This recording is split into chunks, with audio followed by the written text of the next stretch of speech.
بسم الله الرحمن الرحيم إن الذين يكتمون ما أنزل الله من الكتاب ويشترون به ثمنا قليلا أولئك ما يأكلون في بطونهم إلا النار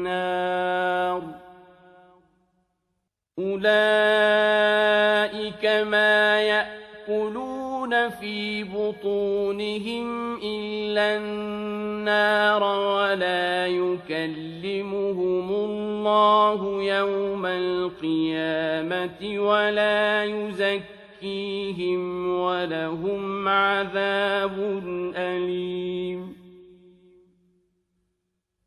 أولئك الذين اشتروا الضلالة بالهدى والعذاب بالمغفرة فما أصبرهم على النار ذلك بأن الله نزل الكتاب بالحق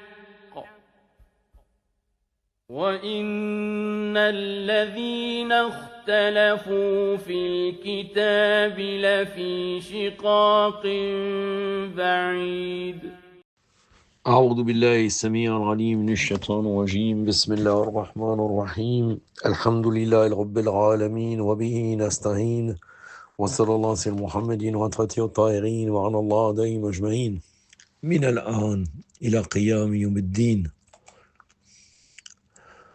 قال الله العظيم في كتاب الحكيم بعد أعوذ بالله السميع العليم من الشيطان الرجيم إن الذين يكتمون ما أنزل الله من الكتاب ويستهون به ثمنا قليلا أولئك من يأكلون في بطونهم إلى النار ولا يكلم الله يوم القيامة ويزكيهم ولهم عذاب عليم أولئك الذين استعوا دلالة بالهدى وعذب بالمغفرة فما أصبرهم على النار ذلك بأن الله نزل الكتاب بالحق وإن الذين اختلفوا في الكتاب لفي شقاق البعيد صدق الله العلي العظيم. Allah subhanahu wa ta'ala nous dit dans le Saint-Coran, Surat al-Baqarah, versets 174 à 176. Je vais vous lire la traduction qu'il y a, mais en fait c'est séparé, donc je vais essayer de comparer en même temps avec la traduction. Et la traduction de Abdel Qasim Fakhri que j'utilise. Ceux qui cachent ce que Allah a fait descendre du livre et le vendent à vil prix, ceux-là ne s'emplissent le ventre que de feu. Et Allah ne redressera pas la parole au jour de la résurrection et ne les purifiera pas, il y aura pour eux un douloureux châtiment. Il y aura pour eux, ou bien ils subiront un douloureux châtiment.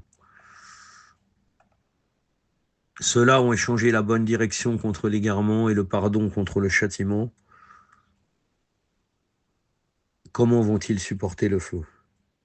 Ou bien qu'est-ce qui leur fera supporter le feu?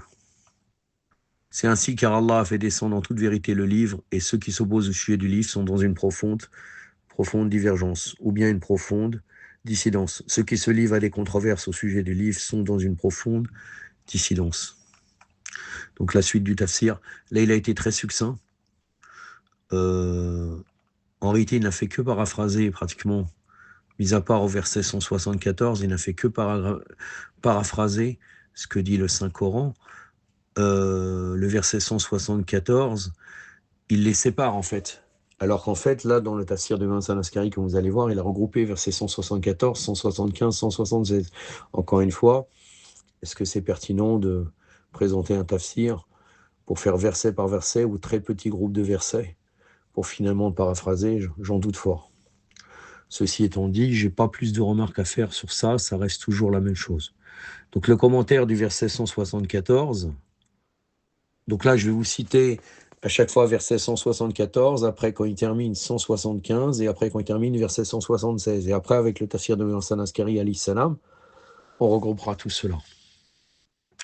Donc le verset 174, Donc ceux qui cachent ce qu'Allah a fait descendre du livre et le vendent à vil prix, ceux-là ne s'emplissent le ventre que de feu. Et Allah ne redressera pas la parole au jour de la résurrection et ne le purifiera pas. Il y aura pour eux un douloureux châtiment. Donc le commentaire, avant l'avènement du noble prophète de l'islam, sallallahu alayhi wa alayhi, les érudits juifs avaient l'habitude de parler de cet avènement heureux et décrivaient les signes de ce prophète qui leur avait été promis dans la Torah et l'Évangile. Mais dès que le prophète de l'islam, sallallahu alayhi wa alayhi, vint, ils refusèrent de le reconnaître parce que c'était synonyme de perdre leur position, leur richesse et leurs privilèges. Voilà pourquoi ils avaient décidé de dissimuler la vérité. Ils pouvaient dissimuler provisoirement les faits et continuer à recevoir les présents et les cadeaux, mais ceci n'est qu'une petite récompense comparée à leur grand péché. Donc ceux qui cachent ce qu'Allah a fait descendre du livre et le vendent à vil prix. Ceux qui prennent et mangent dans ce marché n'ont en effet rien, sinon le feu. C'est une comparaison similaire au verset où on parle de la consommation illicite des biens des orphelins, qu'on compare aussi à la consommation du feu. Ceux-là ne s'emplissent le ventre que de feu. Le jour de la résurrection, Allah ne sera pas miséricordieux avec ces gens, alors que les croyants pourront parler avec lui. Cette parole pourrait bien sûr être soit par certaines vagues créées dans l'espace, soit par inspiration et la langue maître du cœur.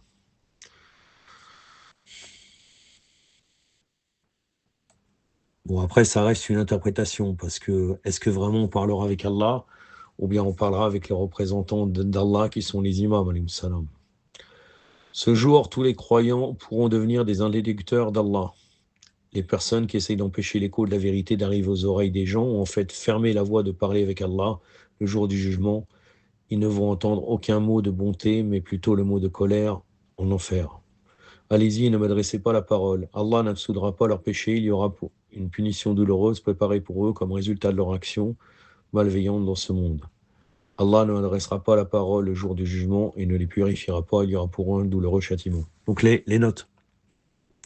Premièrement, la vente de la foi dans tous les cas est à tout prix une perte et le prix obtenu est petit. Et ils le vendent à vil prix. Deuxièmement, la nourriture et les boissons illicites dans ce monde prendront la forme du feu dans l'au-delà. Bon, attendez, si on regarde le verset, oui, bon, après, ça reste. Effectivement, là, il ne paraphrase pas, il ajoute quelque chose. Troisièmement, la punition devrait être appropriée au crime. Ce qui empêche les gens d'atteindre la parole d'Allah dans ce monde devrait être privé du plaisir d'entendre le discours d'Allah dans le monde suivant. Quatrièmement, la dissimulation de la vérité n'est pas seulement sur le saint prophète, sallallahu alayhi wa alayhi. Ceux qui dissimulent la vérité à propos des vrais successeurs du prophète Mohammed, sallallahu alayhi wa alayhi, recevront aussi la même punition. Ceci dit, ceux qui ont caché l'annonce du prophète sallallahu alayhi wa alayhi à Radiahom et dissimulé dans l'écrit et perverti le sens des versets coraniques avec leur propre interprétation de but d'induire les musulmans en erreur et les orienter vers certaines personnes particulièrement hautes que les imams afaïb alayhi salam élus ont aussi caché la vérité. Donc moi, en réalité, le titre même le sous-titre que je mets toujours, c'est bien cela. Hein. C'est la dissolution de la vérité par dénégation. La vérité, c'est l'Ahlul Bayt alayhi salam, et vous allez voir que l'imam Hassan Askari alayhi salam dit cela.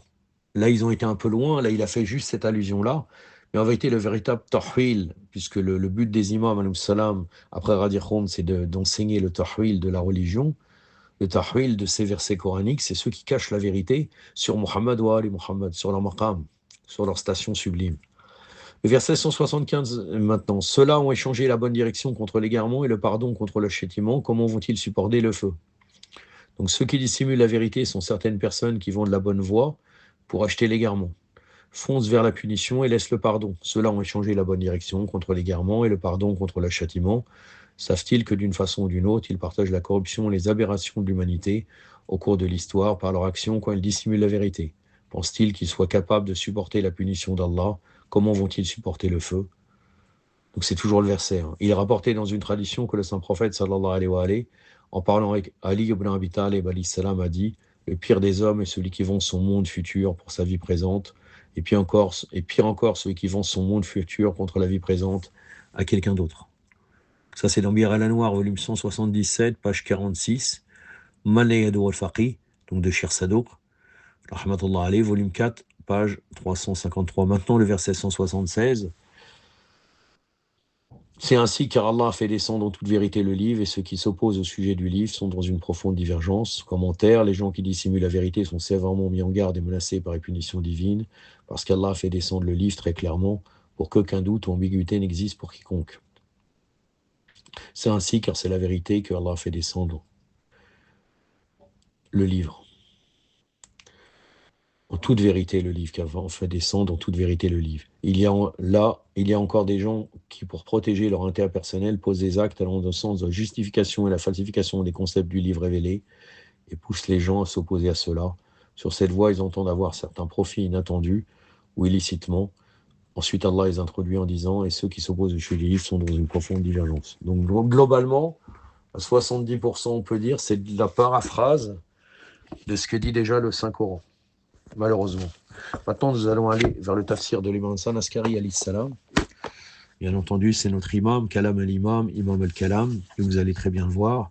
L'imam ne fait pas un commentaire pour rien du tout, et c'est tout à fait normal.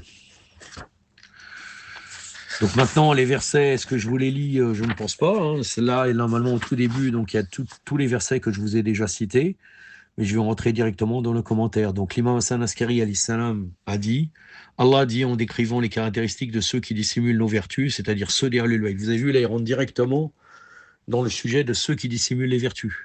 Ce n'est pas du tout un sens extérieur, il rentre directement dans ce sens-là. Ceux qui cachent les vertus, c'est-à-dire ceux des Ahlul Bayt, ceux qui cachent le livre qu'Allah a révélé contenant la mention de la supériorité de Muhammad, sallallahu alayhi wa alayhi, Allahumma salli ala Muhammad wa ali Muhammad, wa lajal farajahum wa la'anadahum, sur tous les prophètes, alayhi salam ajma'in, et la supériorité de Ali, alayhi salam, sur tous les successeurs, et le vend à vil prix. Ils dissimulent cela pour avoir des propriétés dans ce monde, et également afin de contrôler les serviteurs ignorants d'Allah. Allah dit, ceux-là ne s'emplissent que le ventre, jusqu'au jour du jugement, que de feu, au lieu du peu qu'ils ont pris du monde pour la dissimulation de la vérité. Allah ne leur adressera pas la parole au jour de la résurrection. Allah ne parlera pas d'une belle manière, mais leur parlera en les maudissant et les humiliant et dira « Tu es un serviteur diabolique qui a renversé mon ordre, a retardé celui que j'ai placé pour être le premier, c'est-à-dire l'imam Ali, alayhi salam, et qui a placé d'abord celui que j'ai placé au fond, c'est-à-dire Abu Bakr, l'arnatullah, et qui est devenu ami avec mes ennemis et qui était hostile à mes amis, et ne les purifiera pas de leurs péchés, parce que les péchés fondent et disparaissent quand il y a la supériorité de Muhammad sallallahu alayhi wa alayhi et Ali alayhi salam, et leur belle progéniture, et si celle-ci n'est pas là, les péchés augmentent, et leurs crimes sont multipliés, leur punition est plus grande, et il y aura pour eux un douloureux châtiment dans le feu.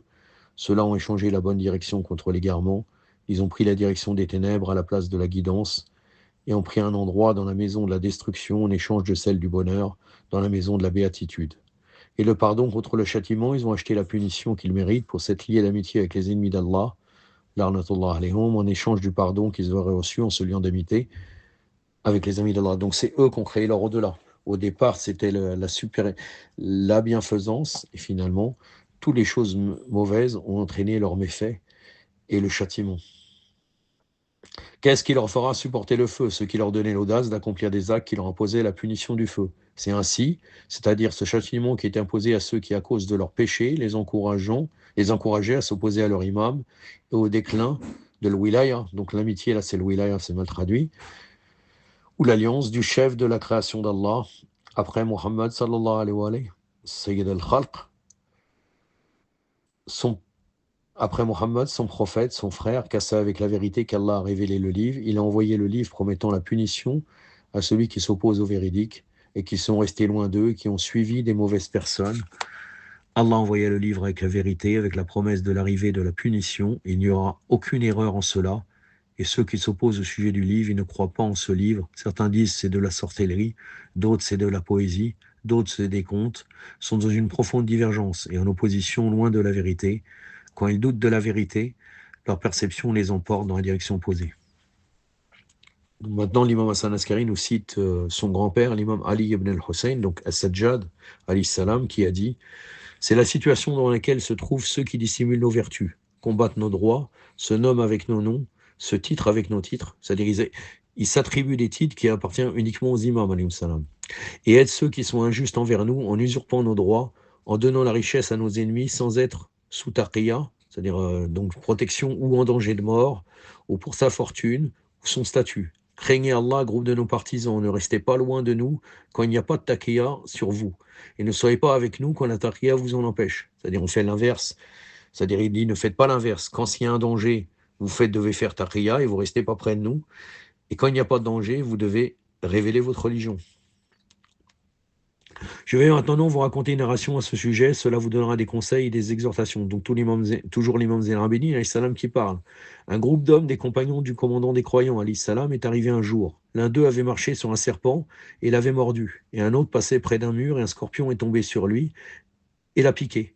Ils étaient tous les deux dans des conditions mettant leur vie en danger et ils pleuraient. Ils ont été amenés au commandant des croyants, alayhi salam, qui a dit: laissez-les, il n'est pas encore venu le temps pour les guérir et leurs réformes ne sont pas complets, la punition n'est pas terminée. Et ils ont été transportés à leur maison où ils sont restés pendant 2 mois là-bas dans de grandes souffrances.